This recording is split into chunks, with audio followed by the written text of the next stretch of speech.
حضرت کعب بن مالک رضی اللہ تعالی عنہ کا واقعہ بے انتہا دلچسپ اور رقت آمیز ہے۔ یہ انہوں نے اس وقت خود ہی بیان فرمایا جب بوڑھے اور بینائی سے محروم ہو چکے تھے۔ فرماتے ہیں میرا واقعہ یہ ہے کہ جس زمانہ میں شرکت تبوک سے پیچھے رہ گیا، اس وقت میں انتہائی خوشحالی میں تھا۔ اس سے پہلے 2 سواریاں میرے پاس کبھی جمع نہیں ہوئی تھیں، اور اس جنگ میں تو 2 سواریاں بھی میں نے خرید رکھی تھیں۔ رسول اللہ صلی اللہ علیہ وسلم جب کسی جنگ کا ارادہ فرماتے تو عام طور پر اس خبر کو پھیلنے نہ دیتے۔ جب یہ جنگ ہوئی تو سخت گرمی کا زمانہ تھا، دور دراز اور جنگلوں کا سفر درپیش تھا، اور کثیر التعداد دشمن سے سامنا تھا۔ نبی صلی اللہ علیہ وسلم نے اپنے امور میں مسلمانوں کو آزاد کر رکھا تھا کہ جس طرح چاہیں دشمن کے مقابلے کی تیاری کر لیں، اور اپنا ارادہ مسلمانوں پر ظاہر فرما دیا تھا، اور مسلمان آن حضرت صلی اللہ علیہ وسلم کے ساتھ اس کثیر تعداد میں تھے کہ ان کا اندراج رجسٹر پر نہ ہو سکتا تھا۔ کعب رضی اللہ تعالی عنہ کہتے ہیں کہ بہت کم ایسے لوگ ہوں گے کہ جن کی غیر حاضری کا حضرت صلی اللہ علیہ وسلم کو علم ہو سکتا تھا، بلکہ گمان تھا کہ کثرت لشکر کی وجہ سے غائب رہنے کا حضرت صلی اللہ علیہ وسلم کو علم بھی نہ ہو سکے گا جب تک اللہ تعالیٰ کی طرف سے بذریعہ وحی علم نہ ہو جائے۔ یہ لڑائی جس وقت ہوئی وہ زمانہ پھلوں کے پکنے کا تھا، سایہ گستری، بار آوری اور خنکی کا موسم تھا۔ ایسے زمانہ میں میری طبیعت آرام طلبی اور راحت گیری کی طرف بہت مائل ہو گئی۔ رسول اللہ صلی اللہ علیہ وسلم نے اور مسلمانوں نے تیاریاں شروع کر دیں۔ میں صبح اٹھ کر جہاد کی تیاری کے لیے باہر نکلتا، لیکن خالی ہاتھ واپس ہوتا۔ تیاری اور اسباب سفر کی خریداری وغیرہ کچھ نہ کرتا، دل بہلا لیتا کہ میں جب چاہوں گا دم بھر میں تیاری کر لوں گا۔ دن گزرتے چلے گئے، لوگوں نے تیاریاں مکمل کر لیں، حتیٰ کہ رسول اللہ صلی اللہ علیہ وسلم اور ان کے ساتھ مسلمان جہاد کے لیے روانہ ہو گئے۔ میں نے دل میں کہا کہ 1-2 دن بعد تیاری کر کے میں بھی لشکر تبوک میں شامل ہو جاؤں گا۔ اس عرصہ میں مسلمانوں کا لشکر بہت دور جا چکا تھا۔ میں تیاری کے لیے باہر نکلا، لیکن پھر بغیر تیاری کر کے واپس آ گیا، حتیٰ کہ ہر روز یہی ہوتا رہا۔ دن نکل گئے، لشکر تبوک پہنچ گیا۔ اب میں نے کوچ کا ارادہ کر لیا کہ جلدی سے پہنچ کر آپ صلی اللہ علیہ وسلم کے ساتھ شامل ہو جاؤں گا۔ کاش اب بھی کوچ کر جاتا، لیکن آخرکار یہ بھی نہ ہو سکا۔ اب رسول اللہ صلی اللہ علیہ وسلم کے تشریف لے جانے کے بعد جب کبھی میں بازار میں نکلتا تو مجھے یہ دیکھ کر بڑا دکھ ہوتا کہ جو مسلمان نظر آتا ہے اس پر یا تو نفاق کی پھٹکار نظر آتی ہے، یا ایسے مسلمان دکھائی دیتے ہیں جو واقعی اللہ کی طرف سے معذور لنگڑے لولے تھے۔ جب رسول اللہ صلی اللہ علیہ وسلم تبوک پہنچ چکے تو مجھے یاد فرمایا اور پوچھا، کعب بن مالک کیا کر رہا ہے؟ تو نبی صلی اللہ علیہ وسلم کے ایک شخص نے عرض کی، یا رسول اللہ صلی اللہ علیہ وسلم، اس کو خوش عیشی اور آرام طلبی نے مدینے میں ہی روک لیا ہے۔ تو معاذ بن جبل رضی اللہ تعالی عنہ نے کہا، کیا تم نے غلط خیال قائم کیا ہے یا رسول اللہ صلی اللہ علیہ وسلم؟ اس میں تو بھلائی اور نیکی کے سوا کچھ نہیں۔ رسول صلی اللہ علیہ وسلم یہ سن کر خاموش رہے، اور جب رسول صلی اللہ علیہ وسلم تبوک سے واپس تشریف لانے لگے تو میں سخت پریشان تھا کہ اب کیا کروں۔ میں غلط ہیلے سوچنے لگا تاکہ آپ صلی اللہ علیہ وسلم کی عتاب سے محفوظ رہ سکوں۔ چنانچہ ہر ایک سے رائے لینے لگا۔ جب معلوم ہوا کہ آپ صلی اللہ علیہ وسلم تشریف لا چکے ہیں تو اب غلط سوچ و بچار سے دستبردار ہو گیا، اور اب میں نے اچھی طرح معلوم کر لیا کہ میں کسی طرح بھی نہیں بچ سکتا۔ چنانچہ میں نے سچ سچ کہنے کا ارادہ کر لیا۔ نبی صلی اللہ علیہ وسلم جب سفر سے واپس آئے تو سب سے پہلے مسجد گئے اور 2 رکعت نماز پڑھی، پھر لوگوں کے ساتھ محفل کی اب جنگ میں شریک نہ ہونے والے آ کر عذر و معذرت کرنے لگے اور قسمیں کھانے لگے۔ ایسے لوگوں کی تعداد 80 سے کچھ اوپر تھی۔ نبی صلی اللہ علیہ وسلم بحکم ظاہر ان کی بات قبول کیے جا رہے تھے اور ان کی کوتاہیوں کے لیے مغفرت طلب کر رہے تھے۔ میری باری آئی، میں نے آ کر سلام عرض کیا۔ آپ صلی اللہ علیہ وسلم نے فرمایا یہاں آ جاؤ۔ میں سامنے جا بیٹھا۔ مجھ سے فرمایا تم کیوں رکے رہے؟ کیا تم نے تیاری جہاد کے لیے خریداری نہیں کر لی تھی؟ میں نے کہا یا رسول اللہ صلی اللہ علیہ وسلم، اگر میں اس وقت آپ کے سوا کسی اور سے بات کرتا تو صاف صاف بری ہو جاتا، کیونکہ مجھے بحث و تکرار اور معذرت کرنا خوب آتا ہے، لیکن اللہ کی قسم میں جانتا ہوں کہ اس وقت تو جھوٹی بات بنا کر میں آپ کو راضی کر لوں گا، لیکن بہت جلد ہی اللہ آپ کو مجھ سے ناراض کر دے گا، اور اگر میں سچ سچ کہہ دیا تو حسین عاقبت کی مجھے اللہ کی طرف سے امید ہو سکتی ہے۔ یا رسول اللہ صلی اللہ علیہ وسلم، اگر میں اس وقت آپ کے سوا کسی اور سے بات کرتا تو صاف صاف بری ہو جاتا، کیونکہ مجھے بحث و تکرار اور معذرت کرنا خوب آتا ہے، لیکن اللہ کی قسم میں جانتا ہوں کہ اس وقت تو جھوٹی بات بنا کر میں آپ کو راضی کر لوں گا، لیکن بہت جلد ہی اللہ آپ کو مجھ سے ناراض کر دے گا، اور اگر میں سچ سچ کہہ دوں تو حسین عاقبت کی مجھے اللہ کی طرف سے امید ہو سکتی ہے۔ یا رسول اللہ صلی اللہ علیہ وسلم، اللہ کی قسم میں کوئی معقول عذر نہیں رکھتا، میرے پاس عدم شرکت جنگ کا در حقیقت کوئی حیلہ نہیں۔ تو آپ صلی اللہ علیہ وسلم نے فرمایا ہاں یہ تو سچ کہتا ہے، اچھا اب تم چلے جاؤ اور انتظار کرو کہ اللہ تعالیٰ تمہارے بارے میں کیا حکم فرماتا ہے۔ چنانچہ میں چلا گیا۔ بنی سلمہ کے لوگ بھی میرے ساتھ اٹھے اور ساتھ ہو لیے اور کہنے لگے اللہ کی قسم ہم نے تمہیں پہلے کوئی خطا کرتے نہیں دیکھا ہے۔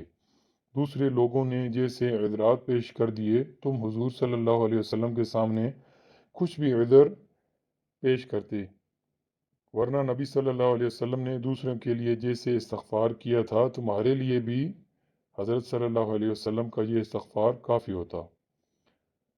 غرض کہ لوگوں نے اس بات پر اس قدر زور دیا کہ میں نے ایک بار یہ ارادہ کر ہی لیا کہ پھر واپس جاؤں اور کوئی عذر تراش کر دوں، لیکن میں نے لوگوں سے دریافت کیا کہ میری طرح کسی اور کی بھی صورتحال ہے؟ کہا ہاں، تمہاری طرح کے اور دو آدمی ہیں جنہوں نے سچ سچ کہہ دیا ہے۔ میں نے پوچھا وہ کون ہیں؟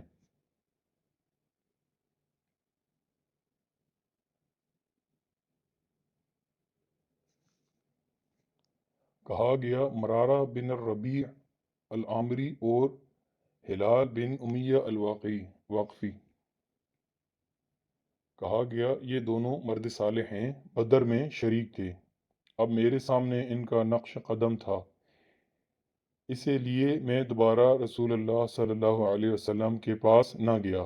اب معلوم ہوا کہ رسول اللہ صلی اللہ علیہ وسلم نے ہم تینوں سے سلام کلام کرنے سے لوگوں کو ممانعت کر دی ہے، اور لوگوں نے ہمارا بالکل بائیکاٹ کر دیا ہے، اور ہم ایسے بدل گئے کہ زمین پر رہنا ہمیں بوجھ معلوم ہونے لگا۔ ہم اس پر ترک تعلقات کے 50 دن گزر گئے۔ ان دونوں نے تو منہ چھپا کر خانہ نشینی ہی اختیار کر لی اور روتے پیٹتے رہے۔ میں ذرا سخت مزاج تھا، قوت برداشت تھی، جا کر جماعت کے ساتھ برابر نماز پڑھتا، بازاروں میں گھومتا، لیکن مجھ سے کوئی بولتا نہ تھا۔ رسول اللہ صلی اللہ علیہ وسلم کے پاس آتا، رسول صلی اللہ علیہ وسلم تشریف فرما رہتے، میں سلام کرتا اور دیکھتا کہ جواب سلام کے لیے حضرت محمد صلی اللہ علیہ وسلم کے ہونٹ ہلتے کہ نہیں۔ پھر آپ صلی اللہ علیہ وسلم کے قریب ہی نماز پڑھ لیتا۔ کن اکھیوں سے آپ صلی اللہ علیہ وسلم کو دیکھتا؟ میں نماز پڑھنے لگتا تو آپ صلی اللہ علیہ وسلم مجھے دیکھتے، میں آپ صلی اللہ علیہ وسلم کی طرف متوجہ ہو جاتا تو نظر پھیر لیتے۔ جب اس بائیکاٹ کی مدت لمبی ہوتی گئی تو میں ابو قتادہ رضی اللہ تعالی عنہ کے باغ کی دیوار پھاند کر ان کے یہاں گیا۔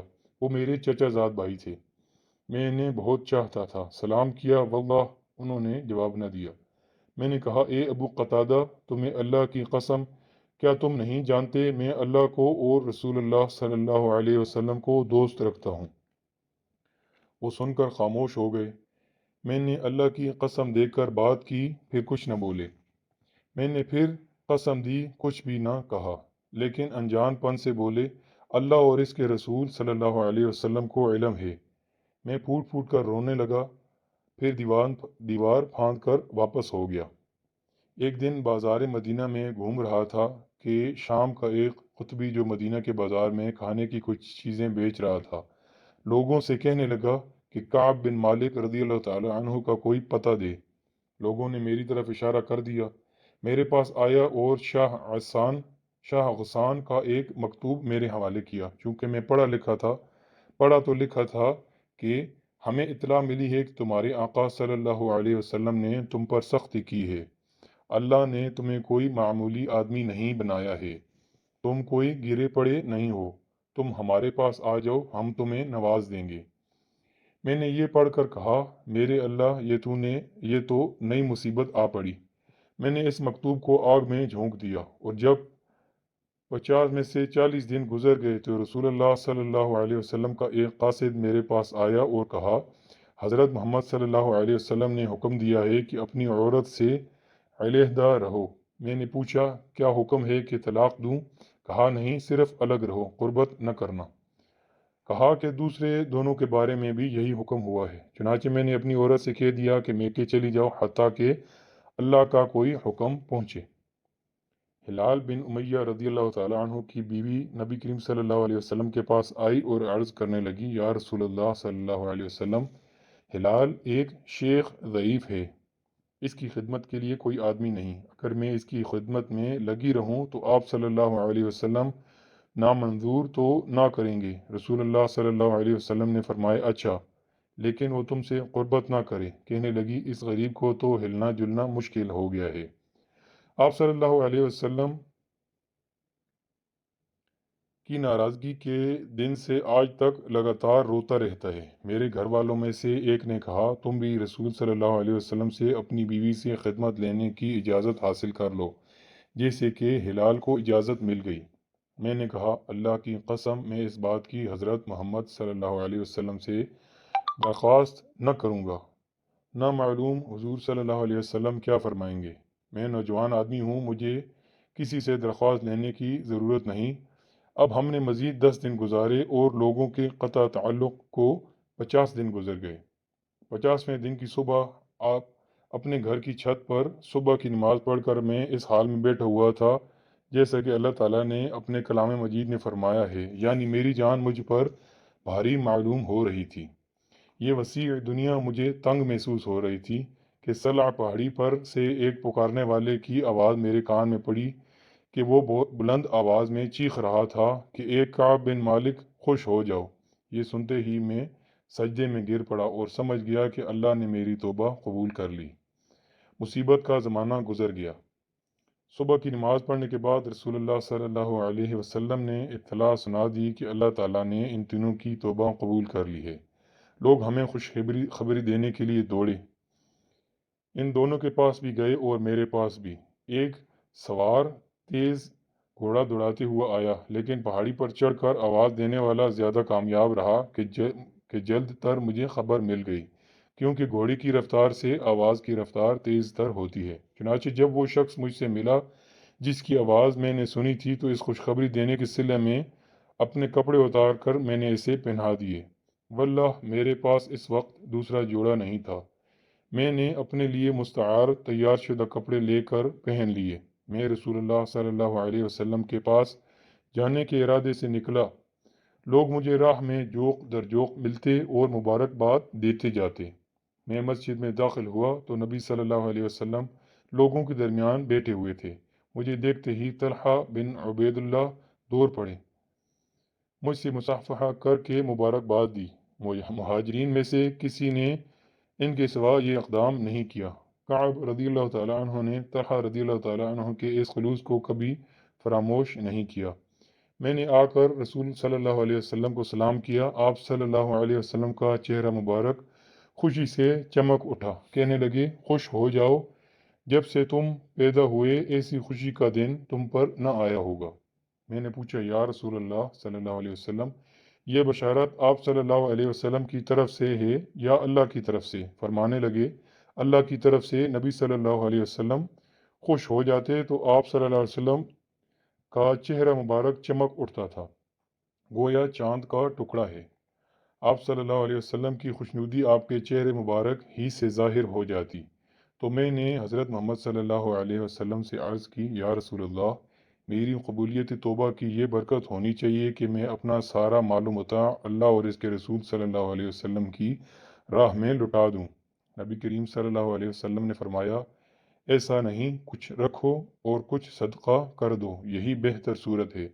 میں نے کہا خیبر سے جو حصہ مجھے ملا تھا وہ میں اپنے لیے رکھ لیتا ہوں یا رسول اللہ صلی اللہ علیہ وسلم، سچائی کی برکتوں کے سبب اللہ نے مجھے نجات بخشی۔ اللہ کی قسم، میں نے جب سے حضرت محمد صلی اللہ علیہ وسلم سے راست گئی کا ذکر کیا پھر کبھی جھوٹ نہیں بولا۔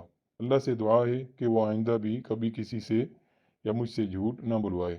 اللہ تعالی ہم کو بھی سچ بولنے کی توفیق عطا فرمائے۔ یہ واقعہ بخاری شریف سے نقل کیا گیا ہے۔